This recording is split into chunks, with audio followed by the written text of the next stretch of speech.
ഹിസ്ബുല്ല കേന്ദ്രങ്ങളെ ലക്ഷ്യമിട്ട് ലെബനനിൽ ഇസ്രായേൽ നടത്തിയ വ്യാപക വ്യോമാക്രമണങ്ങളിൽ കുട്ടികളടക്കം 100-ലേറെ പേർ കൊല്ലപ്പെട്ടതായി ലെബനനിൽ നിന്നുള്ള റിപ്പോർട്ടുകൾ. 400-ലേറെ പേർക്ക് പരിക്കേറ്റതായും ആരോഗ്യ മന്ത്രാലയം അറിയിക്കുന്നു. ഇന്ന് രാവിലെ മുതൽ തെക്കൻ ലെബനനിലെ നഗരങ്ങളിലും ഗ്രാമങ്ങളിലും ഇസ്രായേൽ ആക്രമണം അഴിച്ചുവിട്ടതായി മന്ത്രാലയം വ്യക്തമാക്കി. 300ഓളം ഹിസ്ബുല്ല കേന്ദ്രങ്ങളിൽ ആക്രമണം നടത്തിയതായി ഇസ്രായേൽ സൈന്യവും എക്സിൽ കുറിച്ചിട്ടുണ്ട്. കൂടുതൽ ആക്രമണങ്ങൾക്ക് അനുമതി ലഭിച്ചതായും IDF വ്യക്തമാക്കി.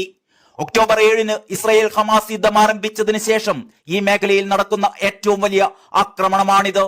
നിരവധി ഹിസ്ബുല്ല കേന്ദ്രങ്ങളിലായി ഡസൻ കണക്കിന് ആക്രമണങ്ങളാണ് ഇസ്രായേൽ നടത്തിയത്.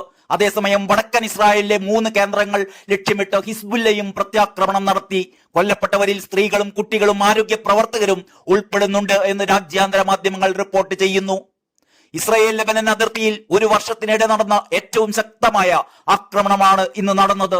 ലോകരാഷ്ട്രങ്ങൾ ഇസ്രായേലിനോടും ഹിസ്ബുല്ലയോടും യുദ്ധത്തിൽ നിന്ന് പിന്മാറണമെന്ന് അഭ്യർത്ഥിച്ചതിന് പിന്നാലെയാണ് ഇസ്രായേലിന്റെ ഭാഗത്തു നിന്ന് മാരകമായ ആക്രമണം ഉണ്ടായിരിക്കുന്നത്. അരമണിക്കൂറിനുള്ളിൽ 80-ലധികം വ്യോമാക്രമണങ്ങളാണ് ലെബനനിൽ നടന്നത്. ഹിസ്ബുള്ള ഉപയോഗിക്കുന്ന കെട്ടിടങ്ങൾക്ക് സമീപത്തു നിന്ന് മാറാൻ ആവശ്യപ്പെട്ട് ടെക്സ്റ്റ് വോയിസ് മെസ്സേജുകൾ ലഭിച്ചു എന്ന് തെക്കൻ ലെബനനിലെ താമസക്കാരെ ഉദ്ധരിച്ച് BBC റിപ്പോർട്ട് ചെയ്യുന്നു.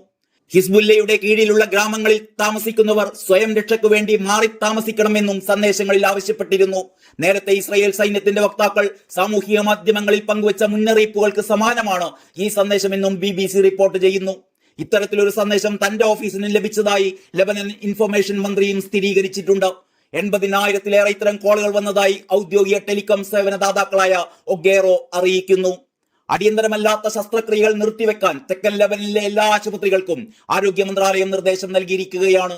അത്യാഹിത വിഭാഗത്തിൽ പരിക്കേറ്റെത്തുന്നവർക്ക് ചികിത്സ നൽകാൻ ആവശ്യമായ സൗകര്യങ്ങൾ ഒരുക്കി നിർത്തണം. തിങ്കളാഴ്ച രാവിലെ മുതൽ നടന്ന വ്യോമാക്രമണങ്ങളിൽ പരിക്കേറ്റ് 100 കണക്കിന് ആളുകളാണ് ആശുപത്രികളിൽ എത്തിക്കൊണ്ടിരിക്കുന്നത് എന്നാണ് റിപ്പോർട്ട്.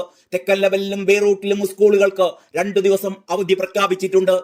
അതേസമയം ഹിസ്ബുല്ലയുമായി ബന്ധമുള്ള സ്ഥലങ്ങളിൽ നിന്ന് ജനങ്ങൾ ഒഴിഞ്ഞു പോകണമെന്ന് ഇസ്രായേൽ സൈനിക വക്താവ് റിയർ അഡ്മിറൽ ഡാനിയൽ ഹഗാരി ലെബനനിലെ ജനങ്ങളോട് ആവശ്യപ്പെട്ടു. ഇനിയും ആക്രമണങ്ങൾ ഉണ്ടാകുമെന്നാണ് ഇസ്രായേലിന്റെ മുന്നറിയിപ്പ്. ലെബനനിലുടനീളം വ്യാപിച്ചു കിടക്കുന്ന ഹിസ്ബുല്ല ഭീകര കേന്ദ്രങ്ങൾക്കെതിരെ ഇസ്രായേൽ സൈന്യം വരും ദിവസങ്ങളിലും ആക്രമണം വർദ്ധിപ്പിക്കാനാണ് നീക്കമെന്നും ഹഗാരി പറഞ്ഞു. നിലവിൽ ലെബനനിലെ തെക്ക് കിഴക്ക് ഭാഗങ്ങളും തലസ്ഥാന നഗരമായ ബെയ്റൂട്ടിന്റെ തെക്കൻ മേഖലയുമാണ് ഹിസ്ബുല്ലയുടെ ശക്തി കേന്ദ്രങ്ങളായി ഇസ്രായേൽ കണക്കാക്കുന്നത്. ലെബനൻ മറ്റൊരു ഗാസയായി മാറുമെന്ന് ന്യൂയോർക്കിൽ വെച്ച് നടന്ന ഐക്യരാഷ്ട്രസഭയുടെ വാർഷിക ജനറൽ അസംബ്ലിക്ക് മുന്നോടിയായി സെക്രട്ടറി ജനറൽ അന്റോണിയോ ഗുട്ടറസ് മുന്നറിയിപ്പ് നൽകിയിരുന്നു. സമാധാനം പുനഃസ്ഥാപിക്കാനായി ഇരുപക്ഷത്തോടും വെടിനിർത്തലിന് ആഹ്വാനം ചെയ്തിരുന്നുവെങ്കിലും അതൊന്നും നടപ്പിലായില്ല. ഇസ്രായേലുമായി തുറന്ന യുദ്ധത്തിലാണെന്ന് ഹിസ്ബുല്ലയുടെ ഉപമേധാവി നയീം കാസിം പ്രഖ്യാപിച്ചത് ഇക്കഴിഞ്ഞ ദിവസമാണ്. അവരുടെ പ്രമുഖ കമാൻഡറായിരുന്ന ഇബ്രാഹിം അഖീലിന്റെ സംസ്കാര ചടങ്ങിന് ശേഷം സംസാരിച്ച അദ്ദേഹം, ഞങ്ങൾ മനുഷ്യരാണ്, ഞങ്ങൾക്ക് വേദനയുണ്ട്, പക്ഷെ നിങ്ങളും വേദനിക്കും എന്ന് ഇസ്രായേലിന് മുന്നറിയിപ്പ് നൽകിയിരുന്നു. സമീപകാലത്ത് ഇസ്രായേൽ ആക്രമണങ്ങളിൽ നിരവധി നേതാക്കളെ, കമാൻഡർമാരെ നഷ്ടമായെങ്കിലും ഹിസ്ബുല്ല കൂടുതൽ ശക്തരായി തിരിച്ചു വന്നിരിക്കുകയാണ് എന്നും യുദ്ധമുന്നണിയിൽ നിങ്ങൾക്കത് ബോധ്യപ്പെടുമെന്നും നയീം പറഞ്ഞു വെച്ചിരുന്നു. ഞായറാഴ്ച ഇസ്രായേലിന്റെ ഉൾഭാഗങ്ങളിലേക്ക് തൊടുത്തുവിട്ട 100 റോക്കറ്റുകൾ ഇതിന്റെ തുടക്കം മാത്രമാണ്, ബാക്കി നിങ്ങൾ കണ്ടോളൂ എന്നും അദ്ദേഹം ഇസ്രായേലിന് മുന്നറിയിപ്പ് നൽകിയിരുന്നതാണ്. അതേസമയം ഹിസ്ബുല്ല തൊടുത്തുവിട്ട ബഹുഭൂരിപക്ഷം റോക്കറ്റുകളും ഡ്രോണുകളും മിസൈലുകളും നിർവീര്യമാക്കാൻ അയൺ ഡോമിന് കഴിഞ്ഞു എന്നും അതിനെ മറികടന്ന 1-2 പതിച്ച് വിരലിലെണ്ണാവുന്നവർക്ക് പരിക്ക് പറ്റിയെന്നുമാണ് ഇസ്രായേൽ പറയുന്നത്. ഹിസ്ബുല്ല ഒരിക്കലും സങ്കല്പിക്കാത്ത തരത്തിലുള്ള കനത്ത ആഘാതങ്ങളുടെ ഒരു പരമ്പരയാണ് ഞങ്ങൾ ഏൽപ്പിച്ചിരിക്കുന്നത് എന്ന് ഇസ്രായേൽ പ്രധാനമന്ത്രി ബെഞ്ചമിൻ നെതന്യാഹു പറഞ്ഞു. ഞാൻ ഉറപ്പു തരുന്നു, സന്ദേശം ഇനിയും അവർക്ക് വ്യക്തമായിട്ടില്ല എങ്കിൽ വൈകാതെ വളരെ വ്യക്തമാവും. പൗരന്മാർക്ക് നേരെയുള്ള ആക്രമണങ്ങളെ ഒരു രാജ്യത്തിനും സഹിക്കാനാവുകയില്ല. ഇസ്രായേൽ എന്ന രാജ്യം അത് സഹിക്കുന്ന പ്രശ്നവുമില്ല, അദ്ദേഹം പറഞ്ഞു. വടക്കൻ അതിർത്തി പ്രദേശങ്ങളിൽ നിന്ന് ഏതാണ്ട് 63,000-ഓളം പേർ സുരക്ഷിത കേന്ദ്രങ്ങളിലേക്ക് മാറിയിരിക്കുകയാണ്.